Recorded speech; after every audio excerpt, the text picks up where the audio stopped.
muna kallon shi. Sai ka yi takwas kan dutse. Na kwana ya ce a yi zancen gwamna. Sai ka yi takwas kan dutse. Economic ya zauna.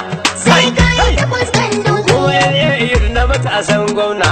Sai ka yi takwas kan dutse. Uwar gidi ka rika dai Adam. Sai ka yi takwas kan Ga dutse. wakan sai ka yi takwas ganduje. Sai ka yi takwas kan dutse. Latsillar suburi ta kare.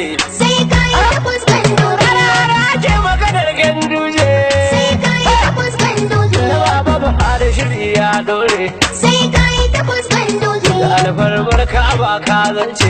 Sai ka yi takwas kan dutse. Al'arashin ka muna roƙonka. Sai ka yi takwas kan dutse. Ganduje Buhari Kano fatan.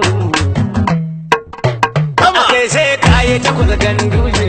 Inda kila sibi babu. Yanzu bakin cikin dan bakin ciki sai ka yi Kano ka kara. Sai ka yi takwas kan dutse. Yan dakila sibi bawu. Duka bakin cikin dan bakin ciki sai ka yi Kano ka kara.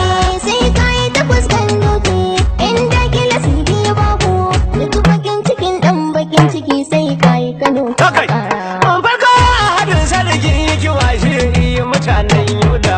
Sai ka yi takwas kan dutse. Allah ka tsare bayanka ka hukunta bari ya Allah. Inda kila sibi babu. Jalawansa sarki iko kai mana dandaratin lahauna. Sai ka yi takwas kan Don dutse. mai haushin wani na haushin shi. Fannin magana ya fara. Sai ka yi takwas kan dutse. Yan dakila sibi bawu. Duka bakin cikin dan bakin ciki sai ka yi Kano ka kara. Takardar fe da buri ta zo. Muna kallon sai yana kallo. Yi zancen fe da buri gandu da Kano kai za mu ba shi ba.